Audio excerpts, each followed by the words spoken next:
నమస్తే. నవలా శీర్షిక దివిజ. రచన తాడికొండ రాధా హిమబిందు గారు. చదువుతున్నది రాధిక. సాహిత్య ప్రపంచంలో అడవి పాపిరాజన్ గారి గురించి తెలియని వారు ఉండరు. ఆయన మునిపునుగురాలే రాధా హిమబిందు గారు. దివిజ నవల గురించిన ముందు మాట రచయిత్రి రాధా హిమబిందు గారి గళంలో మీ ముందుకు. దివిజ పేరుకి తగ్గట్టే చాలా అందమైన అమ్మాయి. ఆ అమ్మాయికి తనదైన చిన్న ప్రపంచం. ఆ చిన్న ప్రపంచంలోకి ఇద్దరు యువకులు చోటు తీసుకునే ప్రయత్నం చేస్తారు.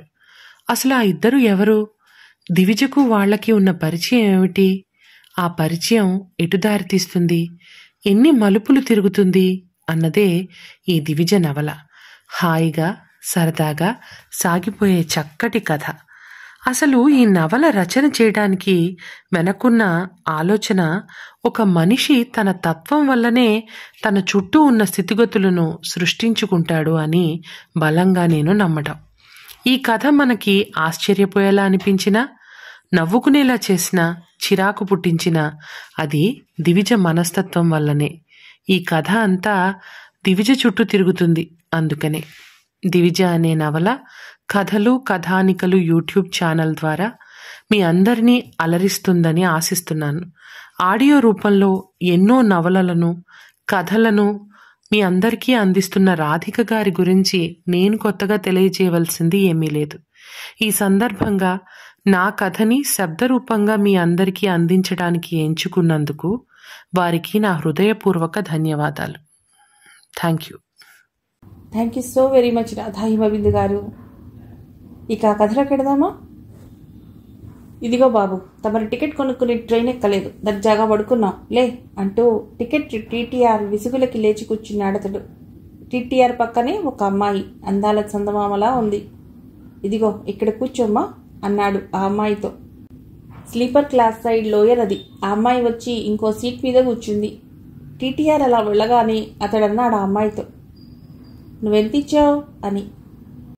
ఎంతో కొంత ఇచ్చాలే అంది అతడు నిగాదిగా చూస్తూ. నా పేరు మధుర్, ఇప్పుడు చెప్పు అన్నాడతడు. చెప్పాగా ఎంతో కొంత అని. ఎంతిచ్చారో చెప్పకపోయినా నీ పేరైనా చెప్పు. దివిజ అని సమాధానం ఇచ్చింది. అంటే అంటే స్వర్గంలో పుట్టినది. ఎవరు? ఎవరేమిటి? స్వర్గంలో ఎవరు పుట్టారన్నావు? ఎవరూ పుట్టలేదు, అది నా పేరుకి అర్థం. ఓహో, సరే చెప్పు దివిజ అన్నాడు మధు చొరవగా. ఆమె మొహంలో రంగులు మారాయి. చూడు, ఏదో ఒక కారణం చేత మనమిద్దరం ఇక్కడ ఉన్నాం, అంతే, అంతకు మించి ఎక్కువ వివరాలకు వెళ్లకు అని తెగేసి చెప్పింది. మాటలు పెంచే రకంలా ఉన్నాడు అని మనసులో అనుకుంటూ కిటికీలోంచి బయటికి చూస్తూ కూర్చుంది. ట్రైన్ వేగంగా సాగిపోతోంది, శూన్యం లాంటి చీకటికి తన సత్తా చాటుతూ. మీరేం చేస్తుంటారు అని అడిగాడు మధుర్. ఇందాక మీరు అనలేదు, ఇప్పుడు మీరు అంటున్నావు. ఎందుకు అనవసరమైన మర్యాద? ఒకవేళ నువ్వంటున్నందుకు కోపం వచ్చి మాట్లాడట్లేదేమో తెలుసుకుందామని. ఇంకా ఏ రకంగా గౌరవించి పలికినా కానీ నా విషయాలు మీకు పూర్తిగా అనవసరం. ముందే చెప్పాను, ఏదో ఒక కారణం చేత ఇక్కడ మనం కలిసి కూర్చున్నాం, అంతే. మీ ప్రయాణం తర్వాత నీ దారి నీది, నా దారి నాది. ఈ కాసపడి కోసమైనా ఈ వివరాలు పూర్తిగా అనవసరం. మధుర్ పెదవి విరిచి ఊరుకున్నాడు. నీకేమైనా భయం అయితే చెప్పొద్దులే అని మళ్ళీ కాసేపటికి అన్నాడు. నాకు భయం అయితే భయం అని చెప్తాను. దివిజ మాట తీరుకి మధుర్ పెదాల మీద నవ్వు పరుచుకుంది. భయం లేదన్నావు కాబట్టి అడుగుతున్నాను, ఏం చేస్తూ ఉంటావు అడిగాడు. ఎప్పుడూ ఖాళీగా ఉండను, ఏదో ఒకటి చేస్తూనే ఉంటాను అని సూటిగా చెప్పింది. ఆమె మామూలుగానే అన్నా అతడి మాటల్ని అడ్డగిస్తున్నట్టు, నేను ఖాళీగా ఉండను, ఏదైనా చదువుతున్నావా, ఉద్యోగం చేస్తున్నావా అని నా ఉద్దేశం. ప్రస్తుతం ట్రైన్లో జర్నీ చేస్తున్నాను. అతడి గురించి తెలుసుకోవాలనే కుతూహలం ఆమె ఏమాత్రం లేదు. మాట వరుసకి కూడా మీరేం చేస్తారు అని అడగలేదు మధుర్ని. నేను ఫారిన్ ఛాంప్స్ కోసం ట్రై చేస్తున్నా, ఇప్పుడు మాత్రం ఒక స్కూల్లో పీడీగా పనిచేస్తున్నా అన్నాడు. ఆమె నవ్వుతుండడం చూసి అదేమిటి అన్నాడు. అక్కడ కూడా అదే పని చేస్తారా అని అడిగింది. అతడికి ఒళ్ళు మండింది. ఏం చేయాలో అక్కడికి వెళ్ళాక ఆలోచిస్తా. అలాగా ఏమిటి అలాగా అంటూ దీర్ఘం తీశాడు. కాసేపు ఇద్దరి మధ్య మాటలు లేవు. ట్రైన్ వేగానికి నిద్రపట్టక దివిజ వైపు తల తిప్పి చూశాడు మధుర్. దివిజ కళ్ళు మూసుకునుంది. ఏమిటి కలగంటున్నావా అంటూ ఆమెని మళ్లీ మాట్లాడించే ప్రయత్నం చేశాడు. కల కనటానికి కల ఏమైనా పిల్లవాడా అంది విసుగ్గా. ఇంతకీ ఎక్కడికెడుతున్నావు? నేను ఏది ఏమిటి ఎవరు చెప్పేదాకా వదిలేలాగా లేవు. నా ఫ్రెండ్ షష్ఠి పూర్తికి ఎడుతున్నాను, సరేనా? మధుర్ పక్కపక్క నవ్వుతూ ఏమిటి అని అడిగాడు. ఎందుకు నువ్వు నవ్వుతున్నావు ఇప్పుడు? మరి నవ్వక, నీకు 25 ఏళ్లైనా ఉండవు, అలాంటిది నీ ఫ్రెండ్కి షష్ఠి పూర్తి అంటే నవ్వుకాకి ఇంకేమొస్తుంది? నీ నవ్వు సంగతి పక్కనుంచు, నీకు బోర్గా ఉండి నన్ను వాగిస్తున్నావా? దివిజ అలా అడిగేసరికి మధుర్ గతుక్కుమన్నాడు. అయినా కూడా అతడేమీ తగ్గలేదు. అవును కానీ అందుకే కాదు. అలాంటప్పుడు మాట్లాడు, నవ్వుతావెందుకు? సరే ఇంతకీ నీ ఫ్రెండ్ అని అతడు అంటూ ఉండగానే ఆమె అతడి మాటలకు అడ్డు తగిలింది. నా ఫ్రెండ్ వయస్సు 60కి పైనే. అదేంటి? ఈసారి మధుర్ ఆశ్చర్యపడుతూనే అడిగాడు. ఫ్రెండ్షిప్కి వయసుతో సంబంధం ఏమిటి అని అడిగింది. అది అని ఏదో అతడు చెప్పబోయేంతలోనే, ఇక నీ డౌట్స్ అన్నీ ఆపుతావా? నాకు బాగా నిద్ర వస్తోంది, నేను పడుకోవాలి అని చెప్తూనే ఆమె వెనక్కి వాలి కళ్ళు మూసుకుంది. ఎప్పుడు నిద్రలోకి జారుకున్నాడో తెలియకుండా నిద్రపోయాడు మధుర్. ఆవులిస్తూ అతడు లేచేసరికి పక్కన దివిజ కనిపించలేదు. ఎక్కడ దిగిపోయిందో అని సన్నగా అనుకుంటూ బ్యాగ్ తీసుకుని ట్రైన్లోంచి దిగాడు మధుర్. స్టేషన్ బయటకొచ్చి ఆటోను పిలిచి హైస్కూల్ పక్క సందు అని అడ్రస్ చెప్పి ఆటో ఎక్కాడు. ఏదో ప్రధ్యాసలో ఉండటంతో దూరం తెలియలేదు. రెప్పపాటు కాలంలోనే ఇంటికి చేరుకున్నట్లు అనిపించింది మధుర్కి. ఆటో అతడికి డబ్బులు ఇచ్చి లోపలికి వెళ్ళాడు. ఇల్లంతా హడావుడిగా ఉంది. అది అతడి తాతగారి ఇల్లు.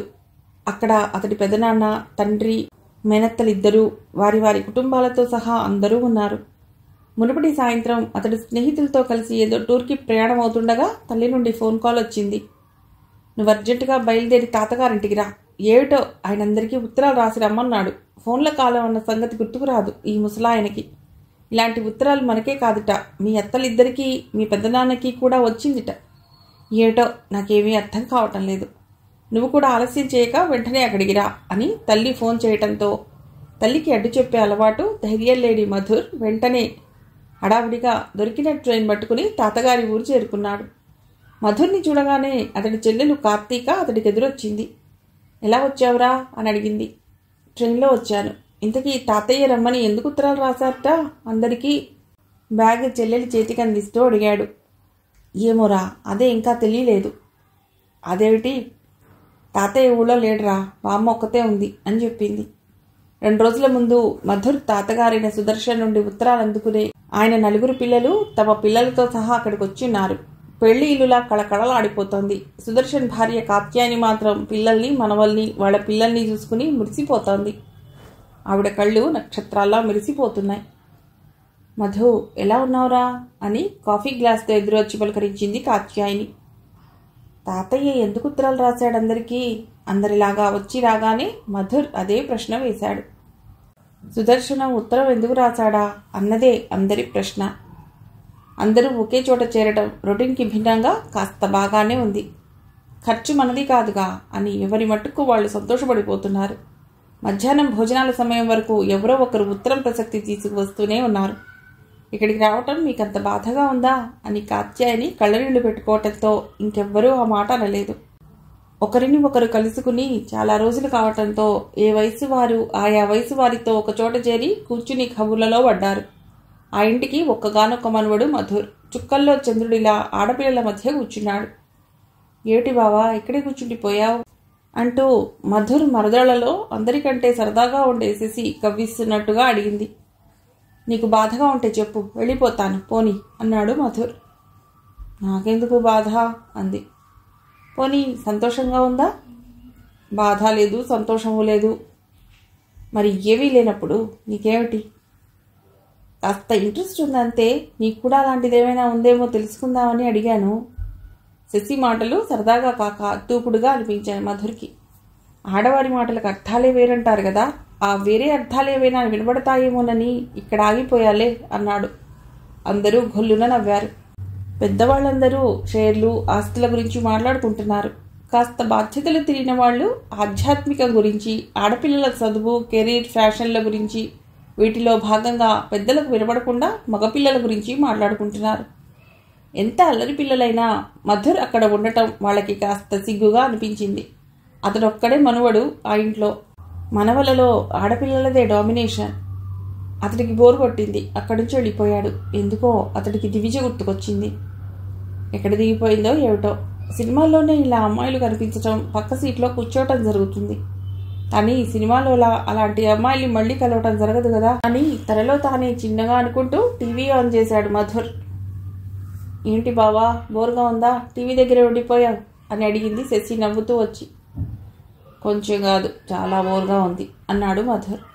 మధుర్కి ఆ ఊరిలో స్నేహితులు ఎవరూ లేకపోవడంతో ఇంట్లోనే ఉండవలసి వచ్చింది. అతడికి పెద్దవారితో మాట్లాడటం పెద్దగా ఇష్టం ఉండదు.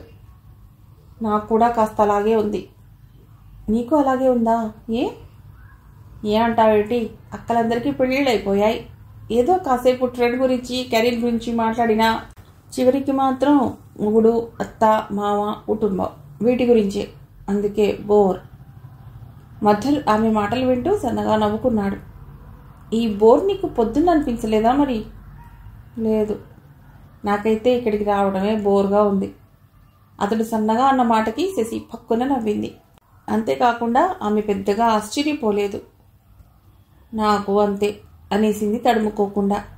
మిగిలిన వాళ్ళతో పని లేకుండా ఒకచోట కూర్చుని వీళ్ల మానాన వీళ్ళు కబుర్లలో పడ్డారు. మధు, అన్నం తింటావా అంటూ వచ్చి అక్కడ శశిని, మధుర్ని చూసిన మాలతి కళ్ళు మెరిశాయి. అప్పటి వరకు పెద్దలంతా కలిసి కూర్చుని పిల్లల పెళ్లిళ్ల గురించి, వాళ్ళ కుటుంబాల గురించి మాట్లాడుకున్నారు. ఆ కుటుంబాల్లో అందరి పెళ్లిళ్ళు అయిపోయాయి. మధుర్, శశిలకు మాత్రమే పెళ్లిళ్లు కాలేదు. మధుర్ తల్లి మాలతికి తన ఆడపడుచు కూతురు శశి బాగా నచ్చేసింది. మాలతికి కూతురు పెళ్లి బాధ్యత తీరిపోవడంతో ఆవిడకి కొడుకు పెళ్లి ఒక కలలా మారింది. కొడుక్కి ఘనంగా పెళ్లి చేసి మంచి కట్నం తీసుకోవాలని, తన గొప్పని, హోదాని ఆ పెళ్లి ద్వారా చాటుకోవాలని ఆవిడ ఆరాటపడుతోంది. కూతురు పెళ్ళయ్యేదాకా చాప కింద నీరులా ఉంటూ వచ్చింది. ఇక ఆ బాధ్యత నెరవేరిపోవటంతో కోడళ్ల గాలింపులో పడింది. మాలతి సంకల్పానికి దైవానుగ్రహం తోడైనట్లు భావించింది. అంచేత శశికి, మధుర్కి ఏ అంతరాయం కలిగించకుండా భోజనానికి రమ్మని మాత్రం చెప్పి వెళ్ళిపోయింది. అత్తయ్య రమ్మంది కదా, భోజనానికి ఎడదామా అంది శశి. నిజం చెప్పు, నీకు అన్నం తినాలనుందా అడిగాడు. లేదు, నాకైతే ఫ్రైడ్ రైస్ తినాలనుంది. నేను బయటికి రాను బాబు. ఇప్పుడు నిన్నెవరు అడిగారు రమ్మని? మధుర్ వేళాకోళంగా అనగానే శశి నవ్వేసింది. ఎప్పుడో చిన్నతనంలో కలిసిపోవటమే కానీ తర్వాత కలిసింది లేదు. కాలానుగుణంగా వచ్చిన మార్పుల వల్ల వారి కుటుంబాల మధ్య సంబంధాలు సన్నగిల్లే. అయితే ఆర్డర్ చేస్తావా? ఇక్కడ అలాంటి పని చేస్తే నేనెవరినో హత్య చేసినట్లు శిక్ష వేస్తారు. నాకు ఇప్పటికి అర్థమైంది నువ్వు అందరికీ దూరంగా ఎందుకుంటున్నావో అంది శశి. అందరికీ దూరంగా కాదు, నేను నా ఫ్రెండ్స్తో ఉంటాను. ఆ వయసులో ఉండే వింతైన ఆకర్షణ వల్ల మధుర్ గురించి ఇంకా తెలుసుకోవాలని ఆత్రం మొదలైంది శశిలో. బావా, ఫ్రెండ్స్ అంటే అబ్బాయిలు మాత్రమేనా అడిగింది కొంటెగా. ఏ రకమైన భావన లేకుండా సూటిగా ఆమె కళ్ళల్లోకి చూసి పక్కపక్కా నవ్వేశాడు మధుర్. శశి మాటల్లో అతడి పట్ల కొంత కుతూహలం దొర్లుతూ ఉండటం మధుర్ గమనించకపోలేదు.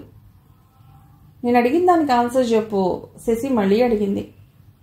లేరు, ఉండరు కూడా. మధుర్ సమాధానం విని తనని ఆకట్టుకోవటానికి అతడు ప్రయత్నిస్తున్నాడేమో అని ఆమె భ్రమపడింది. అని అడిగింది మురిసిపోతూ. ఉంటే ఇదిగో నీలాగే పెత్తనాలు మొదలెడతారు, అందుకే అన్నాడు అక్కడి నుండి కదులుతూ. ఈ చీరలు ఇక్కడ వేయించండి అని చెప్తూ ఉన్న అమ్మాయిని ఇంట్లో అందరూ విచిత్రంగా చూస్తున్నారు. సుదర్శన్ పెద్ద కొడుకు వెళ్లి తల్లిని అడిగాడు, ఎవరామె అని. ఆవిడకి ఏమీ అర్థం కావటం లేదు. ఇంట్లో అందరూ లేచే సమయానికి ఇల్లు వాతావరణం పూర్తిగా మారిపోయింది. గుమ్మానికి మామిడి తోరణాలు, పూల తోరణాలు కట్టి ఉన్నాయి. పెద్ద ముగ్గు వేసి ఉంది. షామియానా కూడా వేశారు. వంటవాళ్ళు వచ్చి ఉన్నారు. ఆగండి, నేను వెళ్ళి మీ నాన్నని అడిగొస్తాను అంటూ అక్కడ చర్చకి తావివ్వకుండా కాత్యాయని సుదర్శనం దగ్గరికి వెళ్ళింది. ఏం జరుగుతుంది ఇక్కడ అని భర్తను ప్రశ్నించింది. అందుకు నేను సమాధానం చెప్తాను అంటూ కల్పించుకుంది అక్కడ ఉన్న అమ్మాయి. ఒరేయ్, త్వరగా తయారవ్వు, ఈరోజు మీ తాతయ్యకు నానమ్మకి షష్ఠి పూర్తంట అని వ్యంగ్యంగా అంటూ కొడుకుని నిద్ర లేపింది మాలతి. ఏమిటి? షాక్ తిన్నట్టుగా అడిగాడు. మధుర్ నిద్రమత్తంతా తల్లి మాటలతో ఇట్టే వదిలిపోయింది. చెట్టంతా ఎదిగిన మనవణ్ణి ఎదురుగా పెట్టుకుని ఏమిటో ఈ సంబరాలు ఈ వయసులో ఆ ముసలాయనకి. తమని పిలిపించిన కారణం ఇదే అయి ఉంటుందని ఎవ్వరూ ఊహించలేదు. ఏటమ్మా ఇదంతా? ఒక్క మాట కూడా చెప్పలేదు. మాధుర్ కాస్త కోపంగా అన్నాడు. ఇక్కడ ఎవరికైనా ఒక విలువ అంటూ ఉంటే కదా చెప్పటానికి. మనం ఏమైనా చెయ్యమన్నామా? చేసుకోవాలని ఉందని చెప్తే నాన్న, పెదనాన్న, అత్తలు ఏమంటున్నారు? మీ నాన్నమ్మ కూడా ఏమీ అనటం లేదు. పైగా ఇంకా విడ్డూరని చెప్తా విను. ఎవరో ఒక అమ్మాయి వచ్చింది. తనే అందరికీ ఉత్తరాలు రాసినట్లు చెప్తోంది. అంతేకాదంట, ఊళ్ళో చాలా మందిని పిలిచిందిట. ఆమెనే షష్టిపూర్తంతా చేస్తానని చెప్తోంది. చాలా గొడవైందా పొద్దున? అలా గొడవ అవ్వలేదు కాబట్టే రా విడ్డూరము. మాలతి ఆ మాట చెప్పగానే మధుర్ అక్కడి నుంచి కోపంగా బయటికి నడిచాడు. హడావుడి అంతా మేడపైనే కనిపించేసరికి అక్కడికి వెళ్ళాడు. డాబా మీద అడుగు పెడుతూనే నువ్వెవరు అంటూ అరుస్తూ వెళ్ళాడు. అరుస్తూ వెళ్ళి వెనక్కి తిరిగిన అమ్మాయిని చూసి మధుర్ త్రుళ్ళిపడ్డాడు. దివిజ, నువ్వా అన్నాడు నివ్వెరపోతూ. దివిజ మాత్రం ఆశ్చర్యానికి లోనవ్వలేదు. నువ్వు ఇక్కడ, ఈ ఫంక్షన్ అంటూ నసిగాడు. నీకు మా తాతయ్య ఎలా తెలుసు? ఇవన్నీ నువ్వెందుకు చేయాలి? అలా ప్రశ్నిస్తున్న మధుర్కి దివిజ సమాధానం చెప్పే లోపల ఒరేయ్ నువ్వాగరా అంటూ మధుర్కి అడ్డుపడ్డాడు సుదర్శన్ పెద్ద కొడుకు. ఎవరు, ఏమిటి, ఎందుకు చేస్తోంది? ఇవన్నీ ఇప్పుడెందుకురా? ఫంక్షన్కి టైం అవుతుంది. మనమందరం చేయవలసిన పని ఇది. సో ఇప్పుడు ప్రశ్నలు ఆపి ఆ పని చూడు అని చెప్పాడు. ఒక్క సుదర్శన్ తప్ప ఆయన కుటుంబ సభ్యుల్లో ఏ ఒక్కరూ తతంగానికి సంసిద్ధులు కాలేకపోయారు. ఎవరో ఒక అపరిచిత వ్యక్తి నిర్వహిస్తున్న కార్యక్రమాల్లో పాలు పంచుకోలేకపోయారు. అసలు ఆ పిల్లకి మన అందరి అడ్రస్లు ఎలా తెలుసు? తనే ఉత్తరాలు రాశానంటోంది. ఏటో నాకు ఏదో అనుమానంగా ఉంది అని మాలతంది. ఆ అమ్మాయి ఎవరు అన్న బాధ కంటే తన భర్త అందరి చేత అన్ని మాటలు పడుతుండటం చాలా బాధగా ఉంది. తను తన భర్త కోడళ్ల ముందర అలా లోకు అవ్వటం కాత్యాయని మనస్సుని కుంగదీస్తోంది. ఎవరికీ ఏ సమాధానం ఇవ్వలేక, కోడలు లేవదీసిన అనుమానాల దృష్ట్యా ఆలోచించలేక, నలుగురిలో ఈ విధంగా లోకు కావటం తట్టుకోలేక భారంగా అడుగులు వేస్తూ పూజ గదిలోకి వెళ్ళిపోయింది కాత్యాయని. తల్లిని, తండ్రిని, అన్నగారి భార్యలు విమర్శిస్తుంటే పైకి చెప్పుకోలేక మనస్సులోనే కుమిలిపోయారు కాత్యాయని, సుదర్శన్ల కూతుళ్లు. ఇదంతా గమనించిన సుదర్శన్ పెద్ద కొడుక్కి తండ్రి ప్రమేయం లేకుండా ఇదంతా జరగలేదని అనిపించింది. తండ్రి ఏదో ఆవేశంలో ఈ నిర్ణయం తీసుకుని తమని నలుగురిలో బయటపెట్టాలనే ఉద్దేశంతో ఈ పని చేస్తున్నాడు అని అతడు అర్థం చేసుకున్నాడు. అంతేకాక ఇందులో తండ్రి ఆలోచన తప్ప దివిజ దురుద్దేశం ఏమీ లేదని అతడికి అనిపించింది. సరే, ఇక ఎవ్వరూ ఏం మాట్లాడకండి. నేను చెప్పినట్లు చేయండి. అందరూ అమ్మా నాన్నగార్ల షష్ఠి పూర్తికి సిద్ధం కండి. అందరూ ఇలా కలవటం జరిగింది. సరదాగా ఈ వేడుక చేసి ఎంజాయ్ చేద్దాం. సో ఎవరూ గట్టిగా మాట్లాడి రచ్చ చేయొద్దు అని ఎవ్వరూ ఏమీ మాట్లాడకుండా తేల్చి చెప్పేశాడు. ఇదంతా జరిగినందువల్లే మధుర్ కూడా దివిజని ఏమీ అడగలేదు. సో నువ్వు ట్రైన్లో చెప్పిందంతా నిజమే అన్నమాట అన్నాడు మధుర్ దివిజతో సన్నగా. అవును, మా ఫ్రెండ్స్ సృష్టి పూర్తని అన్నాను, నువ్వే నమ్మలేదు అంది. మా తాతయ్య నీ ఫ్రెండా? ఆశ్చర్యంగా అడిగాడు. అబద్ధాలు చెప్పవలసిన అవసరం నాకు లేదు నీలాగా. నేను అబద్ధం చెప్పానా? నువ్వు పీడీ అని చెప్పలేదు. అయినా శుభ్రంగా బ్యాంకులో జాబ్ చేస్తూ అదేం కర్మ? తనంతట తానుగా చెప్పకుండా దివిజ తన ఉద్యోగం గురించి చెప్పిందంటే తమ కుటుంబం గురించి ఆమెకు చాలా తెలిసి ఉంటుందని మధుర్ గ్రహించాడు. పిల్లలందరూ ఒకటే పనులు చేతపట్టుకోవటంతో కాత్యాయనికి కూడా ఉత్సాహం వచ్చింది. అందరూ అలాగే కలిసి ఉండాలని దేవుణ్ణి వేడుకుంది. అందరితో పాటు మధుర్ కూడా ఒక చెయ్యి వేశాడు. వేడుక చేయటానికి పూనుకున్న దివిజ పరాయిదాన్లా నించోవలసి వచ్చింది. ఆమె పూర్తిగా ప్రేక్షకురాలే అయింది. పనుల్లో చొరవ తీసుకుంటూ అన్నిటి నుండి దివిజను ఎడంగా పెట్టారు సుదర్శన్ కుటుంబ సభ్యులు. కాత్యాయనే కాదు, సుదర్శన్ కూడా చాలా ఆనందపడ్డాడు. అసలు ఈ కాలంలో ఇలాంటి వేడుక చూసింది లేదు. అసలు షష్ఠి పూర్తన్నమాటే మరుగున పడిపోయింది. సుదర్శన్ గారు, కాత్యాయని గారు ఎంతో పుణ్యం చేసుకుని ఉంటారు అంటూ వచ్చిన వారంతా ఆయన పిల్లల్ని పొగుడుతూనే ఉన్నారు. పెద్దవాళ్లు దివిజని అలా సున్నితంగా పక్కకి తొలగించటం మధుర్ చూస్తూనే ఉన్నాడు. తను దివిజను ముందుగా కలిసి ఉండకపోతే తను వారిలాగానే ప్రవర్తించేవాడేమో. ఏంటి దివిజ అలా ఉన్నావు అంటూ పలుకరించాడు మధుర్. ఎలా ఉన్నాను అంది ఏ భావమూ లేకుండా. ఎలా అంటే డల్గా. నేను డల్గా లేను, మౌనంగా ఉన్నాను అంతే. ఎందుకు మౌనంగా ఉండటం? ఇక్కడ మీ తాతగారు తప్ప నాకు ఎవరూ తెలియదు, అందుకే. ఏ, నేను తెలీదా నీకు? ఆమె బాధపడి ఉంటుందని, అందుకే అలా మాట్లాడిందని అనుకున్నాడు మధుర్. నీ గురించి అయితే తెలుసు అని చెప్పలేను, తెలియదని చెప్పలేను అంది ఎటో చూస్తూ. లావణ్యమైన ఆమె ముఖం ప్రశాంతంగా ఉంది. బాధ వీచికలు ఏ కోసానా కనిపించటం లేదు. వర్ణిస్తూ చంద్రబింబంతో పోల్చటానికి లేదు ఆమె ముఖాన్ని. చంద్రుడిపై మత్స ఉండొచ్చు గాని దివిజ ముఖంలో ఏ మత్స కానరాదు. పేరుకే కాదు, రూపానికి కూడా ఆమె దివిజే. పసుపు రాసి ఎరుపు తెలుపు చుక్కలు పెట్టిన కోటలో తులసి మొక్కను చూడగానే హాయిగా అనిపించింది దివిజకు. ఆకుపచ్చటి ఆకులు ఆశీర్వదిస్తున్నట్లుగా ఉన్నాయి. గేటు తీయగానే కనబడే తులసి మొక్కను చూస్తూ లోపలికి వచ్చింది దివిజ. వచ్చావా? గేటు చప్పుడు అవుతున్నప్పుడల్లా నువ్వే అనుకోవటం, గుమ్మంలోకి రావటం, తీరా చూస్తే నువ్వు కాకపోవటం.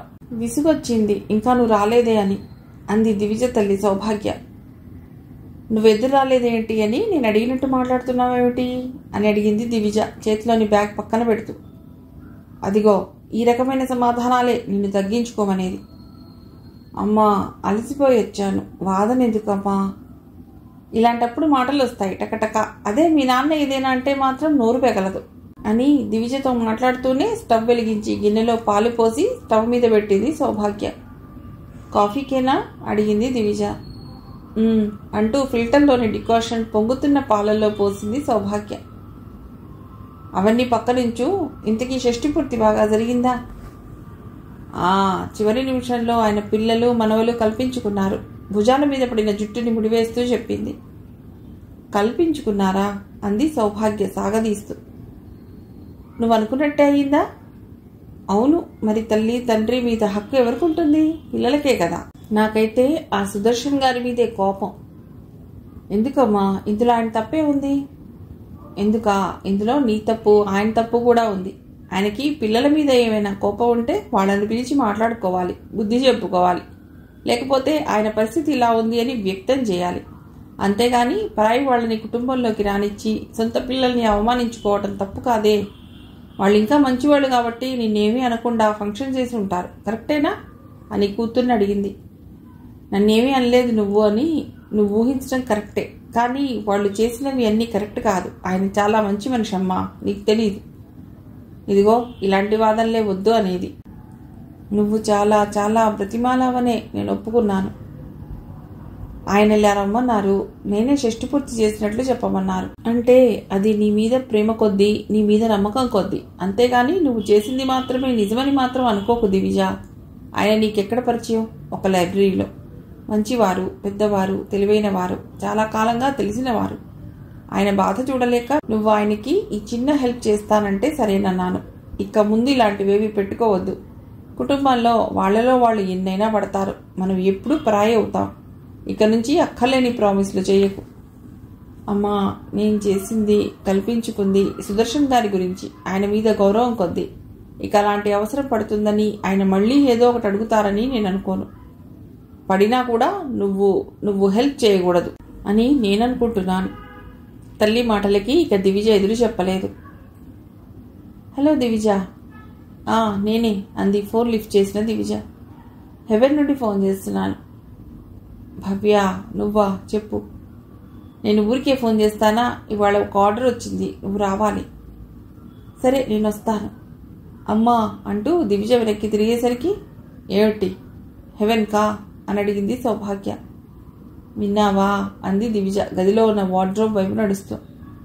నాన్నకు చెప్పేళ్ళు అంది సౌభాగ్య ఆమె వెనకే వస్తూ. అమ్మా, నాన్నకు చెప్తే ఇక వెళ్ళటానికి నేను ఉండను అంది డ్రెస్ బయటికి తీస్తూ. సరే మరి, నేను చెప్పడం చెప్పాను, తర్వాత నీ ఇష్టం. దివిజ అప్పుడే బయటికి తీసిన బ్లాక్ కాటన్ చుడీదార్ వేసుకుంది. చేతికి సిగిల్ బ్యాంగిల్ వేసుకుని టేబుల్ మీద పెట్టి ఉన్న గన్నీ హ్యాండ్ బ్యాగ్ తీసి భుజాన్ని తగిలించుకుని అద్దంలో ఒకసారి చూసుకుని బయటకు బయలుదేరింది. త్వరగానే వచ్చేస్తాను, బాయ్ అమ్మా అని చెప్పి బయలుదేరింది. కూతురు వీధి మలుపు తిరిగేదాకా గుమ్మంలో నుంచుని అప్పుడు లోపలికి వెళ్ళింది సౌభాగ్య. సావధానంగా నడుచుకుంటూ బస్ స్టాప్కి వెళ్ళింది దివిజ. కొంచెం అటు ఇటు కాకుండా సమయానికి తను వెళ్ళవలసిన సిటీ బస్ వచ్చింది. అది ఎక్కి తను వెళ్ళవలసిన చోటు రావటంతో దిగిపోయింది. దిగగానే ఒకసారి టైం చూసుకుంది. మధ్యాహ్నం 3:30 అయింది. అమ్మో, నాన్నకి డౌట్ రాకుండా నాన్న వచ్చే టైంకి ఇంట్లో ఉండేలాగా వెళ్ళిపోవాలి అనుకుంటూ హెవెన్స్లోకి అడుగుపెట్టింది. రారా అంటూ భవ్య ఎదురొచ్చింది. అంతా రెడీనా అని అడిగింది దివిజ వస్తూనే. అని భవ్య లోపలికి దారితీసింది. ఏసీ బ్యూటీ పార్లర్లో మిర్రర్ ముందు ఉన్న కుర్చీలో కూర్చుంది దివిజ. వైట్ డిస్టెంబర్ వేసుకున్న గోడలతో, వైట్ టైల్స్ ఫ్లోరింగ్తో ఆ గది మెరిసిపోతోంది. ఇంతలో నడివయసులో ఉన్న ఒక ఆవిడతో పాటు చమన ఛాయగా ఉన్న ఒక సుమారు 25 ఏళ్లు ఉండే అమ్మాయి వచ్చారు. రండి అంటూ భవ్య వాళ్ళని ఇంకొక గదిలోకి తీసుకెళ్ళింది. వీళ్ళేనా అని అక్కడున్న హెల్పింగ్ గర్ల్ని అడిగింది దివిజ. గ్లౌజెస్ వేసుకోండి అంటూ ఆ అమ్మాయి దివిజకి గ్లౌజెస్ అందించింది. మనం ఏదో అంటరాని పని చేస్తున్నట్లు ఎందుకు ఇవి అంది దివిజ చిరాగ్గా చూసి. మన దగ్గరకు వాళ్ళు వచ్చేది ఇలాంటి షోలను చూసే అంది లోపల నుండి బయటకు వస్తున్న భవ్య. దివిజ ఒక నిట్టూర్పు విడిచి గ్లౌజెస్ వేసుకుంది. అమ్మాయి స్టైల్గా కూర్చుంది. భవ్య హెల్పింగ్ గర్ల్ని పిలిచి నాప్కిన్ తీసుకొచ్చి మేడంకి ఇవ్వు అని చెప్పింది.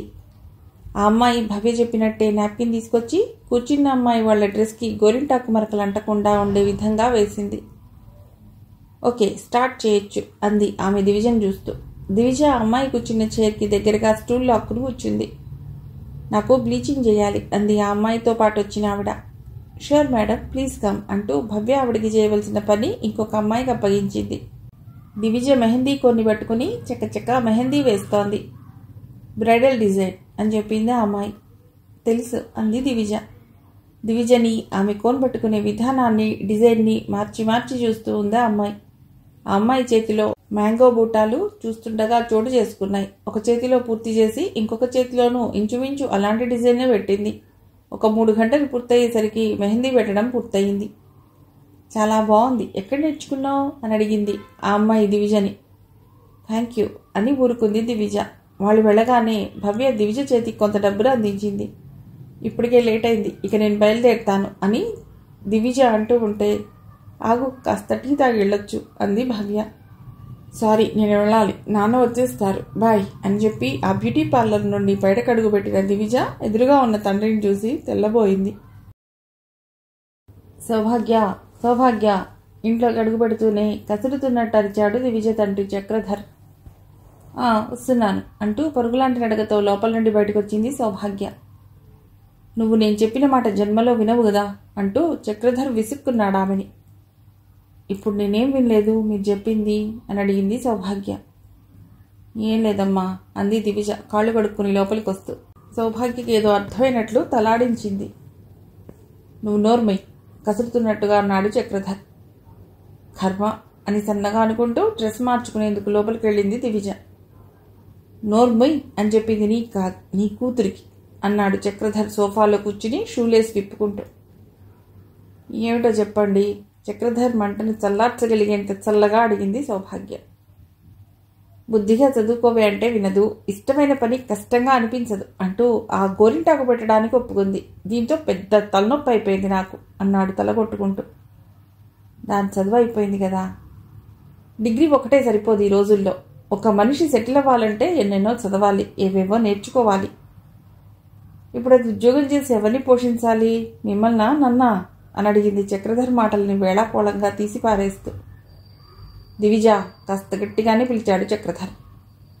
నాన్న ఈ ఒక్కసారికి వదిలేయండి అని అర్థిస్తున్నట్లుగా అంటూ బయటకు వచ్చింది దివిజ. ఇలా ఎన్నిసార్లే బతిమాలుతున్న కూతుర్ని చూసి కొద్దిగా తగ్గి మాట్లాడాడు. నువ్వు చెప్పినట్టు వింటానంటున్నాను కదా, ప్లీజ్ చక్రధర్ గడ్డం పుచ్చుకుని బతిమాలింది. చక్రధర్ చేసేది లేక నిట్టూర్చాడు. అవునే దివిజ, ఇంకో లోలాకేమైంది అప్పటి వరకు కూతుర్ని పరిశీలనగా చూస్తూ ఉన్న సౌభాగ్య అడిగింది. వెంటనే దివిజ తన 2 చెవులని తడిమి చూసుకుంది. అది లోపల ఉంది అని టక్కున అబద్ధం చెప్పేసింది. నిజానికి చెవి జూకీ ఏమైందో ఆమెకు తెలియదు. భవ్య ఇచ్చిన డబ్బుల కంటే జూకీ విలువ చాలా ఎక్కువ, ఆ విషయం తెలిస్తే ఇంట్లో పెద్ద గొడవ అవుతుంది అని అలా చెప్పేసింది. ఒక చెవికే పెట్టుకున్నావే మరి, ఇంకొకటి పెట్టుకునే లోపల నాన్న పిలిచారమ్మా. ఇంతకీ ఆ దివిజ ఎవరో చెప్తారా, చెప్పరా? కొడుకులు కూతుళ్ళు వెళ్ళిపోయిన తర్వాత కూడా మౌనంగా ఉన్న సుదర్శన్ని నిలదీసింది కాత్యాయని. ఆయన అలా మౌనంగానే తలెత్తి చూస్తూ ఆవిడకేసి చూశాడు. ఏంటి గుడ్లప్పగించుకుని చూస్తారు? నోరు విప్పండి అంది కసురుతో. ఎవరో కాదు, నాకు బాగా తెలిసిన వాళ్ళ అమ్మాయి. చిన్నతనం నుండి ఆ అమ్మాయి నాకు బాగా తెలుసు.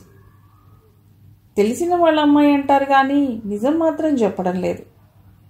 నేను చెప్పేది నిజమే, ఇది కాక వేరే ఓ నిజమేమీ లేదు. అలా ఎవరో తెలిసిన వాళ్ళ అమ్మాయి మన ఇంటి మనిషి అయినట్టు మన షష్ఠి పూర్తి జరిపించడం ఏమిటి? కోడళ్ల ముందర, అల్లుళ్ల ముందర, మనవల ముందర నా పరువు పోయింది. అలాంటి పరువు పోయే పనులు ఏమీ జరగలేదులే. మన పిల్లలు చేయవలసిన పని వేరే ఎవరో ఒకరు చేశారు అంతే. అదే అన్నాడు పెద్దోడు కూడా. అంతగా షష్ఠి పూర్తి చేసుకోవాలనుంటే మాకు చెప్పకూడదా అమ్మా అని.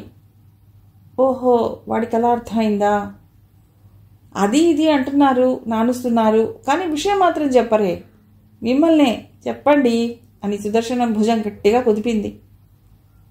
అదిగో నీకు మళ్ళీ చెప్తున్నాను, మన పిల్లలు చేయవలసిన పని ఆ పిల్ల చేసింది అంతే. ఎవరో ఏదో అనుమానపు గింజల్ని నాటినట్లున్నారు నీ బుర్రలో. ఆ కలుపు మొక్కల్లా వాటిని పెరగనివ్వక. ఆస్తి మొత్తం నీ పిల్లలకి, ఇంకెవరికి చిల్లి గవ్వ కూడా పోదు. ఇక నీకు భరోసా అయినా ఈ విషయం నీ పిల్లలకి కూడా తెలియజేయి అంటూ అక్కడి నుంచి వెళ్ళిపోయాడు సుదర్శన్. వాళ్ళు నాకు మాత్రమే పిల్లలా? మనం పెద్దవాళ్ళు అయినట్టే వాళ్ళు పెద్దవాళ్ళు అయ్యారు. వాళ్ళకి వాళ్ళ జీవితాలు ఏర్పడ్డాయి. ఇంకా చిన్నపిల్లలు కాదు, మన చుట్టే తిరుగుతూ కూర్చోటానికి.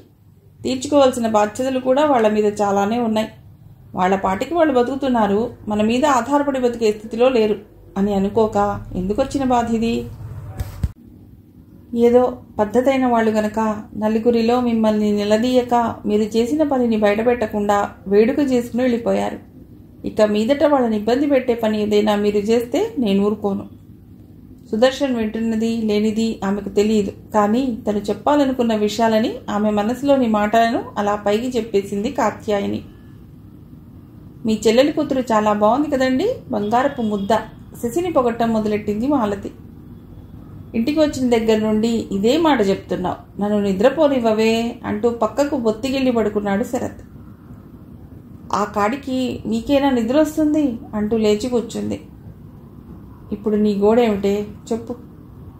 నా గోడు వెళ్ళబోసుకోవాలంటే మీ నాన్న చేసిన పని దగ్గర నుండే మొదలెట్టాలి.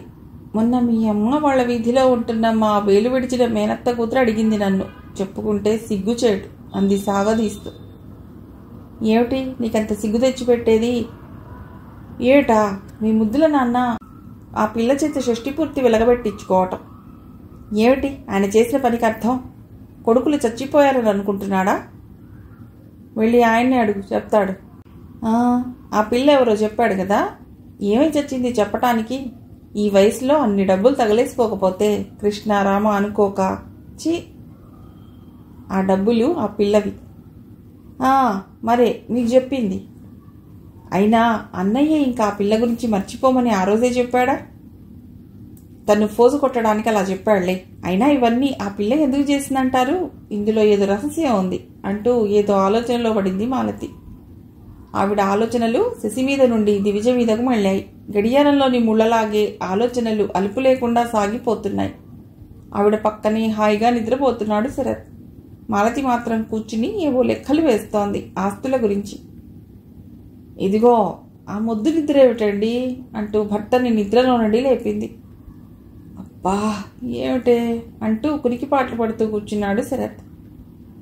ఇదివరకు మా తాతమ్మ తన భర్త వైపు ఎవరికో కన్యాదానం చేసినందుకు పోయే ముందు దానికి కూడా ఒక వెండి పళ్ళెం ఇచ్చి చచ్చిపోయిందిట. అలాగే మీ నాన్న కూడా షష్ఠి పూర్తి చేసినందుకు సంతోషం కొద్దీ ఏమైనా ఇచ్చాడంటారా ఆ పిల్లకి అని అడిగింది. పోయి మీ తాతమ్మని అడుగు అని గది దద్దరిల్లిపోయేలా అరిచి దుప్పటి ముసుగు వేసుకుని పడుకున్నాడు శరత్. మాలతి విస్తుపోయి చూస్తూ ఉండిపోయింది. వేసవి ఆరంభం, గువాళించే మల్లెలు, ముందుగా కాసే మామిడి పళ్ళు, సెలవుల్లో ఇంట్లో అల్లరి చేసే గిడుగ్గాయల వల్లే కాక గున్నమావి కొమ్మ మీద కోకిలమ్మ కుహు కుహు రాగాలతో కూడా తెలుస్తుంది. కూ కూ కూ అంటూ కోకిల అరుస్తూనే ఉంది. మేడ మీద పట్టె మంచం వేసుకుని పడుకుని అంతులేని నక్షత్రాలని, చంద్రుణ్ణి చూస్తూ రాత్రి కరిగిపోయేదాకా నిద్రపోకుండా గడిపేసిన దివిజకి ఉదయాన్నే కోకిల చేసే రాగాలకి మెళుకు వచ్చేసింది.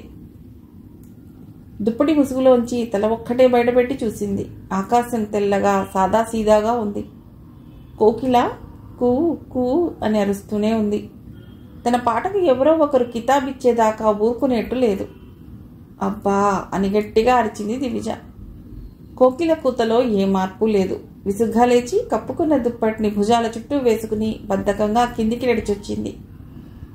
మేడం గారికి ఇప్పటికి తెల్లారిందన్నమాట. వీధిలో ఉయ్యల్లో కూర్చుని పేపర్ చదువుతున్న చక్రధర్ పేపర్ నుండి మొహం తిప్పుకోకుండానే అన్నాడు. తండ్రిని ఆయన మాటలని ఏమాత్రం పట్టించుకోకుండా లోపలికి వెళ్ళి మంచం మీద పడుకుంది దివిజ. ఇంకా నిద్ర ఏమిటి, లే, కొద్దిగా కసురుతున్నట్లుగా అంది సౌభాగ్య. అబ్బా అమ్మా, అక్కడ దాని గోల, ఇక్కడ నీ అంటూ ఆపేసింది దివిజ. అనవే, నా గోల అంతేగా, సిగ్గులేదు, లే, రేపు అత్తవారింట్లోకి వెళ్ళి ఇలా జాము పొద్దెక్కేదాకా పడుకుని శయ్యాభోగాలు అనుభవిస్తుంటే ఊరుకోరు అని కసిరింది సౌభాగ్య. దివిజ వినలేనట్టుగా చెవులు వేళ్లతో మూసుకుంది. ఇప్పుడు పెళ్లికొచ్చిన కంగారేమీ లేదు. చూడు, ఆ చిన్నపిల్లవాడు కావాలంటే తల్లిదండ్రుల కన్నుగప్పి ఆడుకోగలడు. అయినా బుద్ధిగా ఎంసెట్కి ప్రిపేర్ అవుతున్నాడు అన్నాడు చక్రధర్ వెనక నుంచి వచ్చి. ఏమిటి నాన్న, ఒక్కరోజు కూడా పడుకోనివ్వవా అని గారంగా అడిగింది దివిజ. నీ ఫైనల్ పరీక్షలు అయిపోయిన దగ్గర నుండి ఇదే మాట అంటున్నావు. ఇంకా ఎన్ని రోజులు పడుకుంటావు అన్నాడు. ఇప్పుడు నేను చదివేసుకోవాలి, సుఖంగా ఉండకూడదు, అంతేనా అని లేచి 2 చేతులు ఎత్తి నమస్కరించి అక్కడి నుంచి వెళ్ళిపోయింది దివిజ. చక్రధర్ కిటికీలో నుండి ఎంసెట్కి ప్రిపేర్ అవుతున్న కుర్రవాడి వైపు ముచ్చటగా చూస్తూనే ఉన్నాడు. ఆ అబ్బాయి వంచిన తలెత్తకుండా పుస్తకాల్లో తలదూర్చి కూర్చున్నాడు. దివిజ వెనకాల నుండి వచ్చి తండ్రిని ఒకసారి ఎగాదిగా చూసి, నీకేం తెలుసు, వాడు చదువుతున్నది సబ్జెక్టో మ్యాగజీనో అని అడిగింది. చక్రధర్కి దివిజ అన్న మాటల్లో నిజం ఉంటుందనిపించినా పైకి మాత్రం తేలలేదు. చెప్పొచ్చావులేవే, వెళ్ళి చదువు అన్నాడు గాంభీర్యం నటిస్తూ. పెద్దలంతా ఇంతే, పిల్లల ముందు తేలిపోవటం చాలా పాపం అన్నట్టు ప్రవర్తిస్తూ ఉంటారు అని సన్నగా గొణుక్కుంటూ బాత్రూంలోకి వెళ్ళింది దివిజ. చూసావా ఎలా అంటుందో అన్నాడు చక్రధర్ భార్య వైపు తిరిగి. ఒక్కగానొక్క ఆడపిల్ల, పుట్టింట్లోనే సుఖంగా ఉండనివ్వాలి, అత్తవారింట్లోకి వెళ్ళాక ఎలా ఉంటుందో చెప్పలేం, దాన్ని కాల్చుకుని తింటూనే ఉంటారా? ఇది మరీ బాగుంది, నువ్వు అన్నప్పుడు లేదు, కానీ నేనన్నప్పుడు మాత్రం కూతురు మీద ప్రేమ వచ్చేస్తుంది అన్నాడు చక్రధర్ అక్కడుండి వెళ్ళిపోతూ. ఏం సందేహం లేదు, ఆ అందాల నవ్వే. ఫోన్ రింగ్ అయింది. పనిలో మునిగిపోయిన మధుర్ ఉలిక్కిపడి సెల్ కేసి చూశాడు. శశి కాలింగ్ అని డిస్ప్లే అవుతోంది అని నిట్టూర్చి ఆన్సర్ చేయకుండా కట్ చేశాడు మధుర్. మళ్లీ సెల్ రింగ్ అయింది. అతడు మళ్లీ రిజెక్ట్ చేశాడు. సుదర్శన్ షష్ఠి పూర్తి తర్వాత శశి నుండి చీటికి వాటికి ఏదో ఒక ఫోన్ కాల్ వస్తూనే ఉంది మధుర్కి. మొదటి కాస్త బాగానే ఉన్నా ఆమె నుండి ఫోన్ రావటం మరీ ఎక్కువయ్యేసరికి అతడు ఈ విధంగా పనిలో ఉన్నప్పుడు ఫోన్ కట్ చేస్తున్నాడు. ఆమె విసుగే చెందక మళ్లీ తిరిగి కాల్ చేసింది. హలో శశి, ఏంటి అన్నిసార్లు చేస్తున్నావు, ఏదైనా అర్జెంటా? విసుగు కనబడనివ్వకుండా అడిగాడు. ఏంటి, ఎందుకు రిజెక్ట్ చేశావు? అసలు ఏ బాధ సిగ్గు లేకుండా అడిగింది శశి. బిజీగా ఉన్నాను. అదే విషయం చెప్పొచ్చు కదా. ఆ విషయం కూడా చెప్పలేనంత బిజీగా ఉన్నాను, అందుకే లిఫ్ట్ చేశాను కూడా, కాసేపు ఆగి చేస్తాలే అని కాల్ కట్ చేశాడు. బ్యాంకు కస్టమర్లతో హడావిడిగా ఉంది. అతడు పనిలో కూరుకుపోయాడు. తిరిగి శశికి ఫోన్ చేయడం కూడా కుదరలేదు. బ్యాంక్ ఎంట్రన్స్ ఎగ్జామ్స్ రాసేవాళ్లు చాలామంది ఆన్లైన్ మార్గాన్ని ఎంచుకున్నా కొంతమంది ఇంకా చలాన్ కట్టడానికి నేరుగా బ్యాంక్కి వస్తూ ఉండటం అతడిని ఆశ్చర్యపరిచింది. మళ్లీ ఓ 2 గంటల తర్వాత శశి నుండి ఫోన్ వచ్చింది. మధుర్కి చాలా విసుగ్గా అనిపించింది. ఫోన్ని సైలెంట్ మోడ్లోకి మార్చేశాడు. పని పూర్తయ్యేసరికి ఫోన్ చూసుకుంటే శశి నుండి సుమారు 8 మిస్డ్ కాల్స్ ఉన్నాయి. ఏదైనా ఉంటే మెసేజ్లో పెట్టవచ్చు కదా, ఇలా కాల్ చేయటం ఎందుకు అని తనలో తానే అనుకుంటూ మళ్ళీ శశి ఏమైనా అనుకుంటుందేమోననిపించి శశికి తిరిగి కాల్ చేశాడు. మధురమే మధురమే మధురమే అన్న డైలాగ్ టోన్ వినిపించింది. అది వినగానే మధుర్ ఒక్కసారి ఉలిక్కి పడ్డాడు. శశి ఉద్దేశం ఏమిటి అని అతడికి చిన్న అనుమానం కలిగింది. ఇప్పటికి తీరిక దొరికిందా? అతడి ఆలోచనలకు అడ్డుపడుతూ ఆమె ఫోన్ ఎత్తింది. ఎందుకు అన్నిసార్లు కాల్ చేశావు? ఒక్క మెసేజ్ పెట్టవచ్చు కదా. నీ మాట నేరుగా విన్న ఫీలింగ్ వేరు కదా బావా. అవన్నీ వదిలేసాయి, ఇంతకీ ఎందుకు కాల్ చేశావు అన్నిసార్లు? ఏదైనా ఉంటేనే నీకు ఫోన్ చేయాలా ఏమిటి? అలా కాకపోయినా ఎప్పుడు పడితే అప్పుడు చేయకూడదు కదా. నువ్వలా అంటే నేను హర్ట్ అవుతాను. మళ్ళీ ఆశ్చర్యపోవటం మధుర్ వంతైంది. నువ్వు హర్ట్ అయినా నేనేమీ చేయలేను. ఏం బావవి బాబు నువ్వు అని కిసుక్కున నవ్వింది. మధుర్కేమీ అంతుపట్టలేదు. ఆమె ఎందుకలా ప్రవర్తిస్తుందో అర్థం అవుతోంది. కానీ అతడు పూర్తిగా శశి భావనని స్వాగతించలేకుండా ఉన్నాడు. దానికి వేరే కారణాలు ఏవైనా ఉన్నాయా అంటే అది అతడికి కూడా తెలియదు. శశి, నువ్వంటే చదువుకుంటున్నావు కానీ నేను అలా కాదు కదా, అందుకని ఇలా ఫోన్ చేసి వర్కింగ్ డేస్లో నన్ను డిస్టర్బ్ చేయకు ప్లీజ్. అయితే సెలవు రోజున డిస్టర్బ్ చేయొచ్చా అని అడిగింది. ఒక్కరోజు సెలవు దొరికితే అప్పుడు ఆ విషయం గురించి ఆలోచించి నీకు మెసేజ్ చేస్తాను. ఇప్పటికీ బాయ్ బాయ్. అవ్వటానికి వేసవైనా సూర్యుడు ఆ రోజు మబ్బుల చాటును ఉండబట్టి చల్లగా ఉంది. సంధ్యా సమయం అవుతుండగా నా డ్యూటీ పూర్తయింది అంటూ సూర్యుడు టాటా చెప్పి పడమటి దిక్కుకు వెళ్ళిపోతున్నాడు. పిల్లలందరూ పార్కులో క్రికెట్ ఆడుకుంటున్నారు. సుదర్శన్ వాళ్ళని చూస్తూ దీర్ఘంగా ఏదో ఆలోచిస్తున్నాడు. హాయ్, గుడ్ ఈవినింగ్ అంటూ దివిజ వచ్చి ఆయన్ని పలుకరించింది. గుడ్ ఈవినింగ్, ఎలా ఉన్నావమ్మా దివిజ?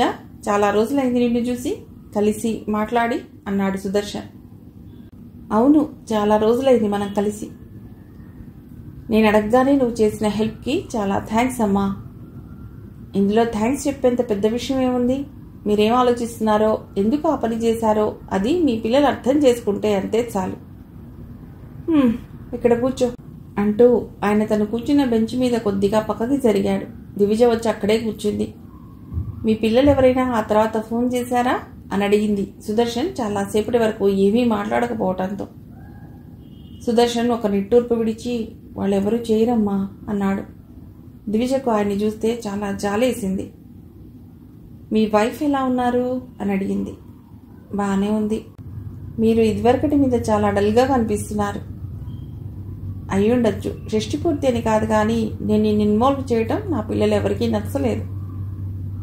మీ భార్య కూడా మిమ్మల్ని అర్థం చేసుకోలేదా? ఏ తల్లి తన పిల్లలకు దక్కవలసిన క్రెడిట్ ఇంకొకరికి దక్కితే తట్టుకోలేదు. ఈ తల్లికి అంతే అన్నాడు ముభావంగా. నేను అడిగింది తల్లి గురించి కాదు, భార్య గురించి. ఒక భార్య ఏనాటికైనా తల్లి అయి తీరుతుంది, ఆ తర్వాత కూడా తల్లిగానే ఉండిపోతుంది. అందుకే తల్లి గురించి చెప్పాను.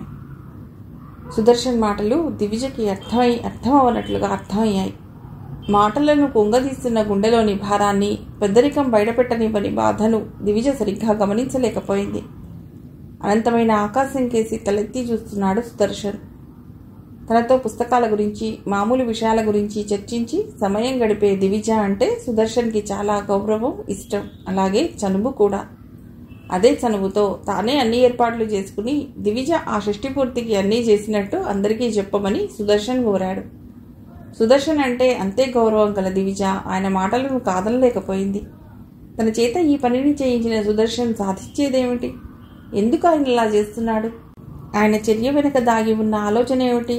లాంటి ఎదురు ప్రశ్నలు వేయకుండా ఆమె సుదర్శన్ మాటకి సరేనంది. అనంతమైన ఆకాశం వైపు చూస్తూనే ఉన్నాడు సుదర్శన్. చీకటి పడుతోంది, ఇక బయలుదేరదామా? మన బాధలతోనూ బెంగలతోనూ చీకటి వెలుగులకు సంబంధం ఉండదు. కానీ చిత్రం ఏమిటంటే ఎక్కువ కాలం చీకటో వెలుగో ఏ ఒక్కటి ఉన్నా మనం తట్టుకోలేం. చీకటి లేకపోతే వెలుగు గొప్పతనం తెలియదు.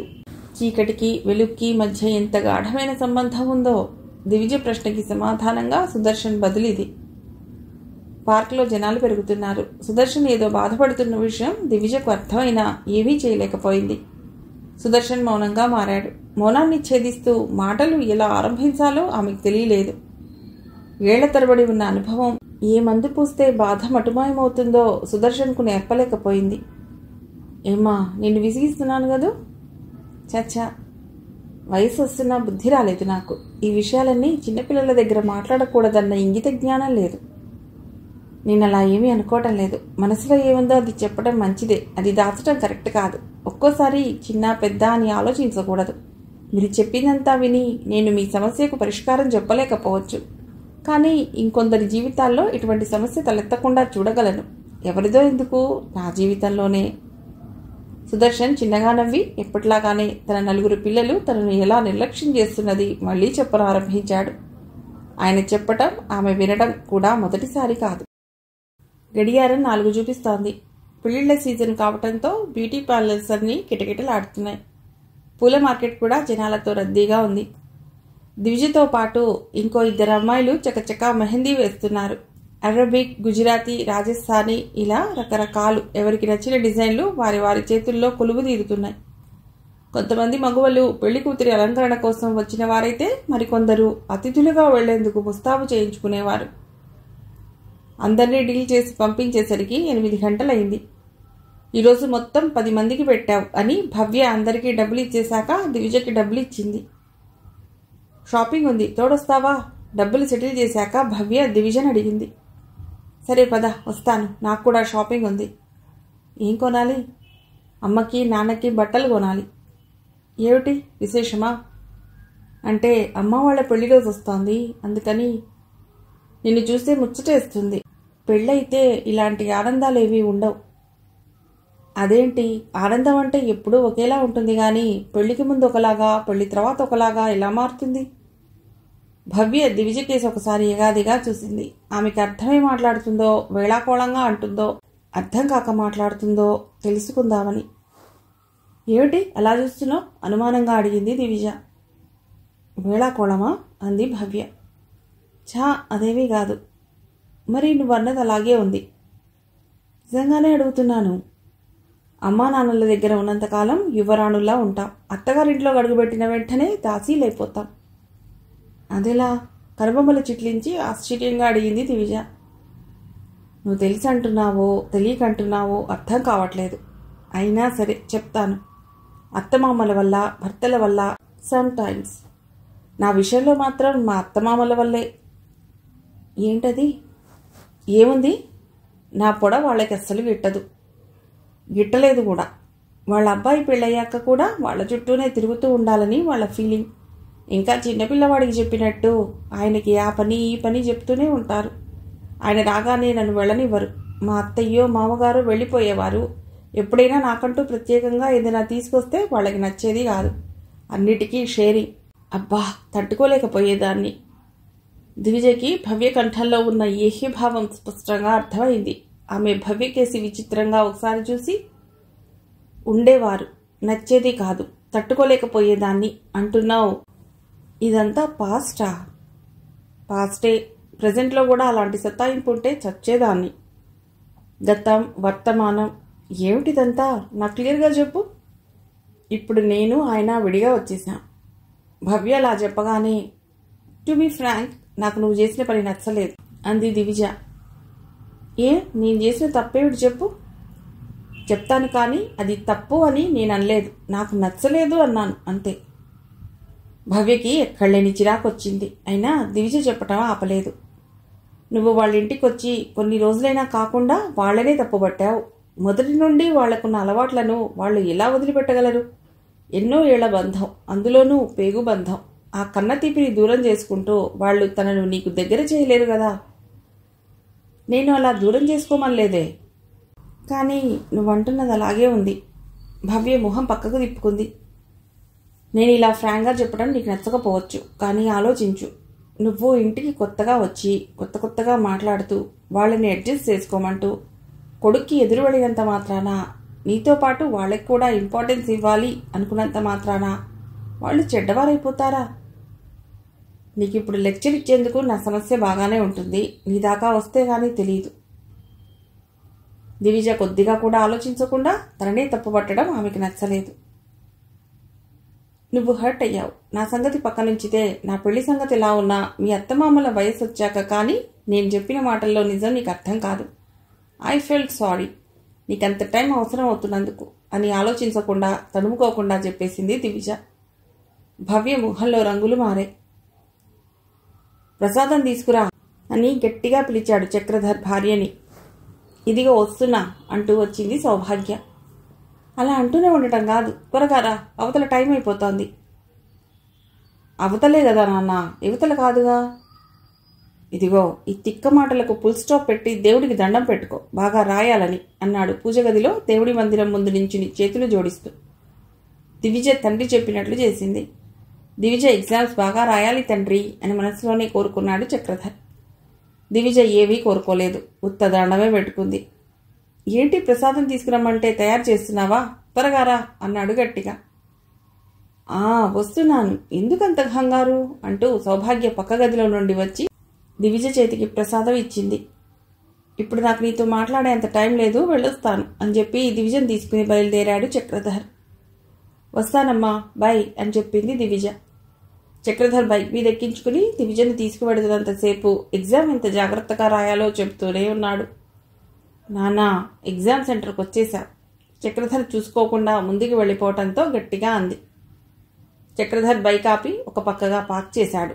దివిజ, చక్రధర్ నడుచుకుంటూ సెంటర్కి వెళ్లారు. ఎగ్జామ్కి ఇంకా చాలా టైం ఉండటంతో ఎవరినీ గేటు దాటి లోపలికి రానివ్వటం లేదు.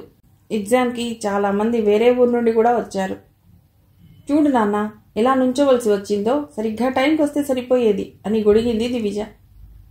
ఎప్పుడు అలా చేయకూడదు.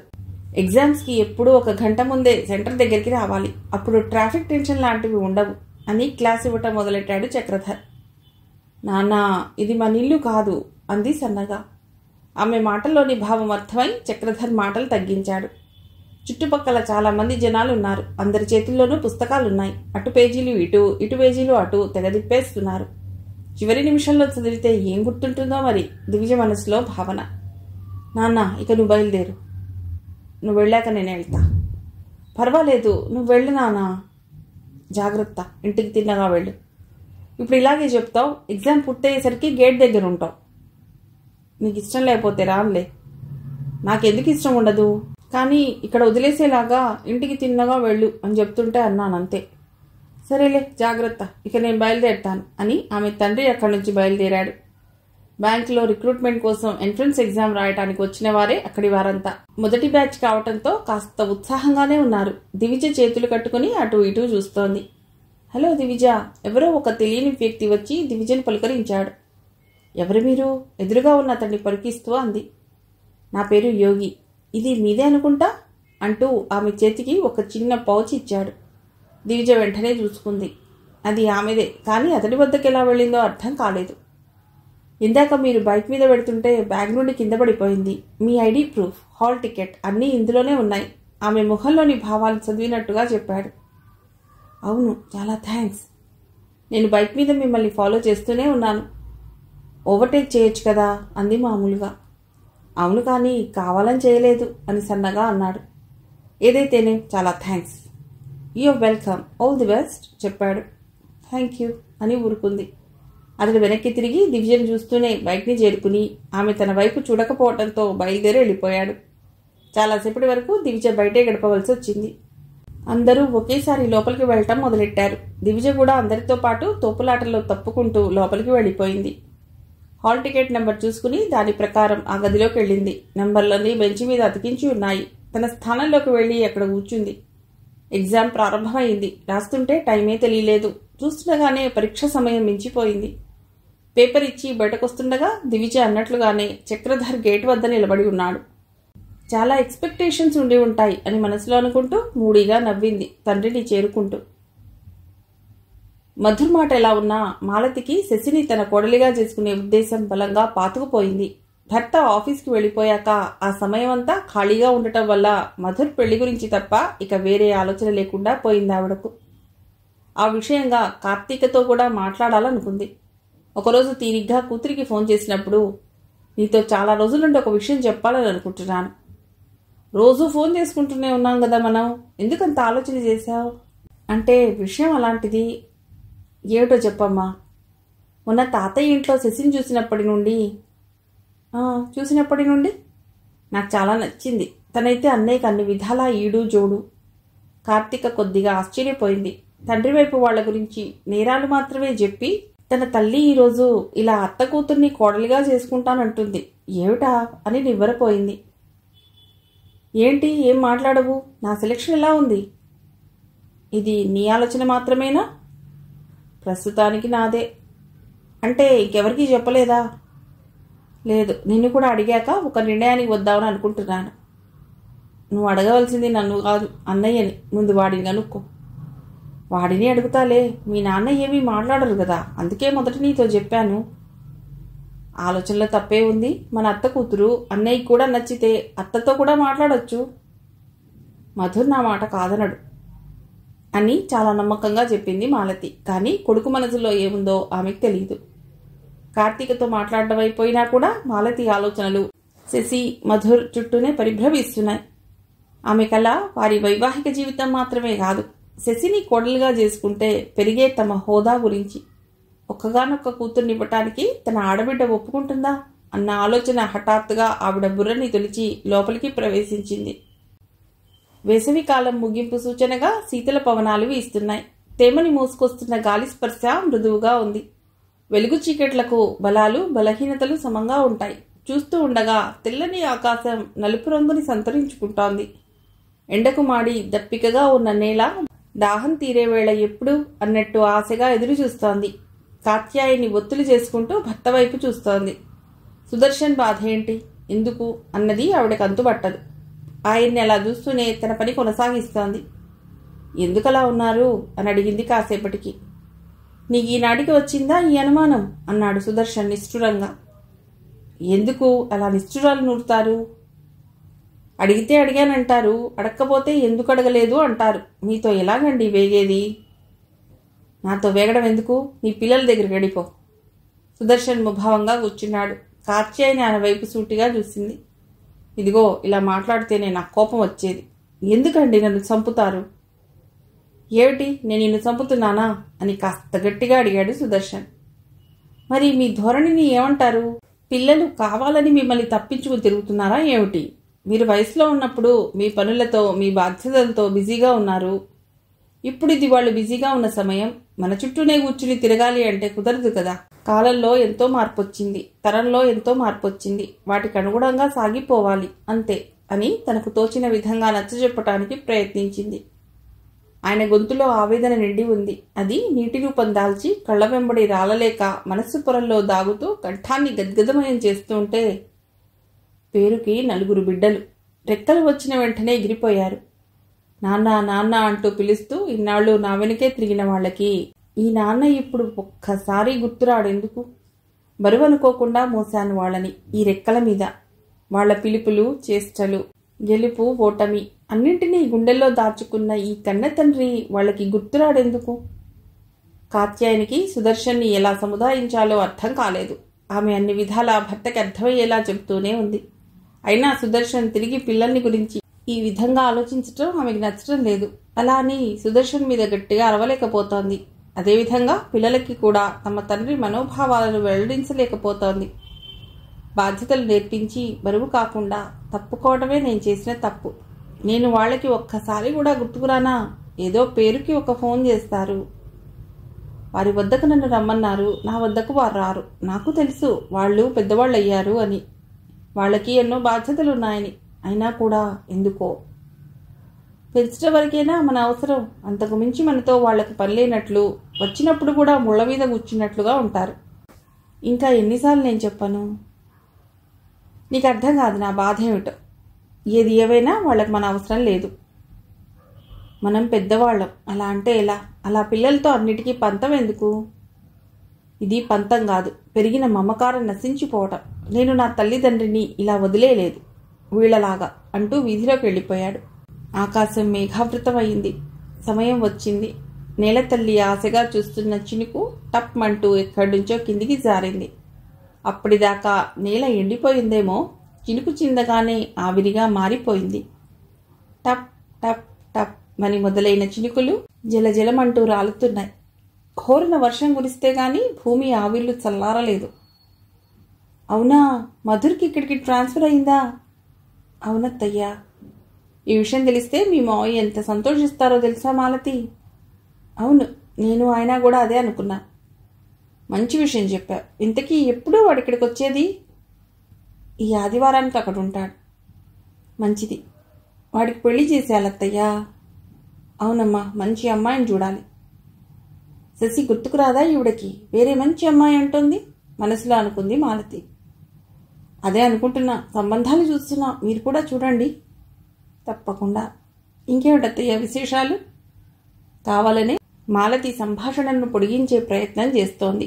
మధుర్ సంబంధాల గురించి మాట్లాడితే శశి గురించి మాట రాకపోతుందా అని. ఏముందమ్మా, నేను మీ మామగారు మీ అందరి గురించి ఆలోచిస్తూ గడుపుతూ ఉంటాం. మా దగ్గర ఏముంటాయి విశేషాలు?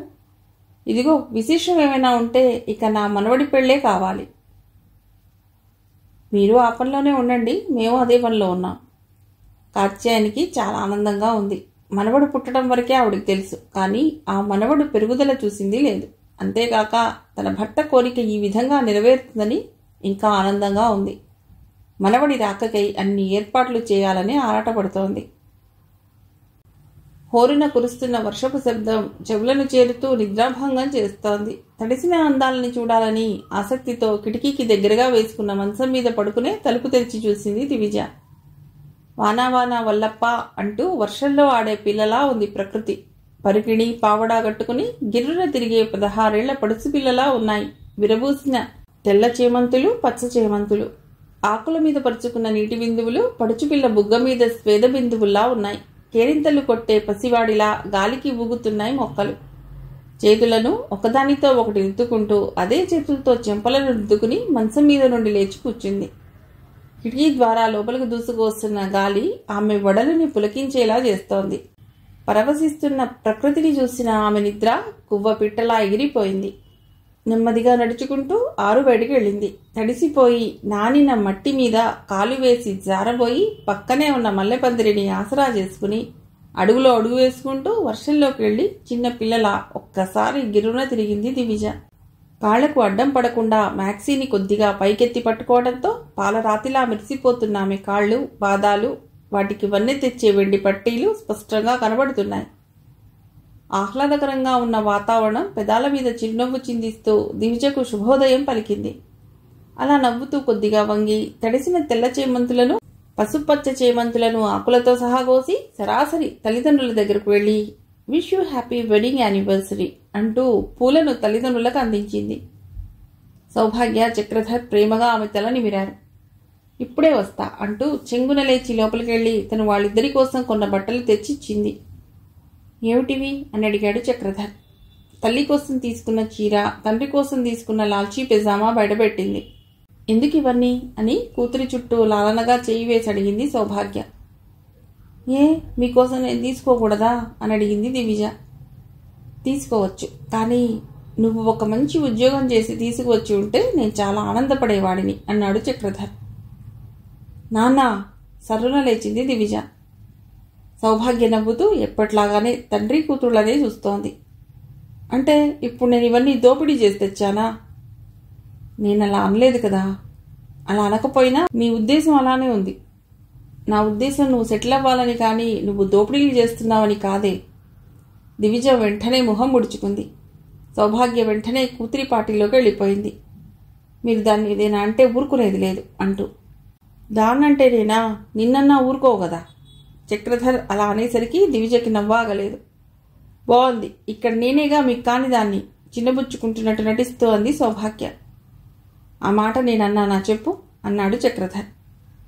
నువ్వేది ప్రత్యేకంగా అనవు నాన్న, కానీ ఆ అర్థాలు వినిపిస్తూ ఉంటాయి అంది కొద్దిగా మొహం తిప్పుకుంటూ. చక్రధర్ ఉద్యోగ ప్రసక్తి ఎక్కువసార్లు తీసుకురావటం దివిజకు నచ్చదు. ఆమెకు అత్యంత ఇష్టమైన మెహందీ డిజైన్స్ చక్రధర్కి నచ్చవు. ఆ ఒక్క విషయం దగ్గర తప్ప తండ్రి కూతురు ఒక్కటే పార్టీ. నేను జాబ్ చేయననటం మీకు చాలా కష్టం అనిపించవచ్చు. ఇదేంటి నాన్న అన్నింటికీ ప్రసక్తి తీసుకొస్తారు, నేను ఇప్పుడు సంపాదించడం లేదా అని నువ్వు అనుకోవచ్చు, అనొచ్చు. నాన్న అంటూ చక్రధర్ మాటలకు అడ్డు రాబోయింది దివిజ. ప్లీజ్ రా, నన్ను చెప్పనివ్వు. నేను ఇప్పుడు సంపాదిస్తున్నానని అనుకోవటం లేదు. నా ఆర్ట్ని ఎగ్జిబిట్ చేసుకుంటున్న జర్నీలో నాకు డబ్బు వస్తుంది, అది గమనించు. కరెక్టే, కానీ మాకు నువ్వు ఒక్కదానివే. నిన్ను ఒక మంచి పొజిషన్లో చూడాలని నాకు అనిపించకూడదా? దివిజ ఆలోచనలో పడింది. ఆమెకి తండ్రి మాటలకు ఎదురు చెప్పాలని అనిపించలేదు. నువ్వు ఏదడిగినా నేను కాదనను అనలేదు కూడా. ఇప్పటికీ మెహందీ డిజైన్స్కి నేను గట్టిగా నో చెప్పవచ్చు, కానీ చెప్పను. నువ్వు చేసుకో, ఇలాంటివన్నీ పెట్టుకో, పర్వాలేదు. కానీ ఇది కాకుండా వేరే ఒక ఉద్యోగం ఉంటే బాగుంటుందని నాకు అనిపిస్తుంది.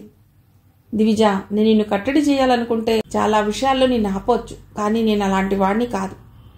నిన్ను, నీ వ్యక్తిత్వాన్ని, నీ ఇష్టాయిష్టాల్ని నేను గౌరవిస్తూనే ఉంటాను. అందుకే నీ అంతట నువ్వు నాకు చెప్పకపోయినా సుదర్శన్ గారి కుటుంబంలోకి వెళ్ళి మనకి సంబంధం లేని విషయంలో కలగజేసుకోగలిగావు. ఆ విషయాలు నేను మాట్లాడినంత మాత్రాన నాకు తెలియదని నువ్వు అనుకోకు. నువ్వు ఎప్పుడు ఏది చేస్తున్నా కూడా ప్రత్యక్షంగానో పరోక్షంగానో కుదురుతుంది. ఇప్పుడు ఇవన్నీ నేను ఎందుకు చెప్తున్నానంటే నా మాటలు నీకు ఛాదస్తంగా అనిపించకూడదని. నీ వ్యక్తిత్వం అంటే నాకు గౌరవం. అందుకే నువ్వు చేస్తున్న ప్రతి వాటిని నేను అడ్డుకోను. ఇది గమనించి నేను నిన్ను అడుగుతున్నాను. నువ్వు ప్రయత్నించాలి మంచి జాబ్ తెచ్చుకోవాలని. ఇప్పుడు నేను బాగా ఎర్న్ చేయడం వల్లే కదా నువ్వు అనుకున్నది సాధించగలుగుతున్నావు. రేపు నీ పిల్లలకు కూడా ఆ స్వతంత్రం, ఆ స్వేచ్ఛ ఇవ్వాలంటే నీకు కూడా ఆర్థికంగా ఒక స్వాతంత్రం ఉండాలని. చక్రధర్ అలా చెప్తుంటే దివిజకు ఒక్కసారి సుదర్శన్ కళ్ళ ముందు మెదిలాడు. విత్తనం నాటిన వాడికే కదా ఫలాన్ని గురించి తప్పన ఆపేక్ష. తన ఇష్టాలను, అభిరుచులను, తత్వాన్ని, నిర్ణయాలను గౌరవిస్తూ ప్రోత్సహిస్తూ తనకి అండగా ఉన్న తన తల్లిదండ్రుల మాటలకు తను ఇక అడ్డు చెప్పకూడదని నిర్ణయించుకుంది దివిజ. తను ఇన్నాళ్లు తండ్రి మాట కాదనటం ఆమెకి తప్పుగా అనిపించలేదు. ప్రతి బిడ్డకి ఇలాంటి సందర్భం ఒకటి ఎదురయ్యి తమ తమ తల్లిదండ్రుల మనసులను అర్థం చేసుకోగలిగితే, పరిస్థితి ఏర్పడితే ఎంత బాగుంటుందని అనిపించింది. అర్థం చేసుకున్నప్పుడే కదా తల్లిదండ్రులకు పిల్లలకు మధ్య దూరం ఏర్పడేది. మన విషయాల్లో ఎన్నోసార్లు రాజీ పడిన పెద్దల కోసం ఒక్కసారి త్యాగం చేస్తే తప్పేముంది అనుకుంది. సరే నాన్న, ప్రామిస్, నేను తప్పకుండా ప్రయత్నించి జాబ్ సంపాదిస్తాను అంది. చక్రధర్ దివిజ వంక మెచ్చుకోలుగా చూశాడు. మిగిలిన కథ తర్వాతి భాగంలో.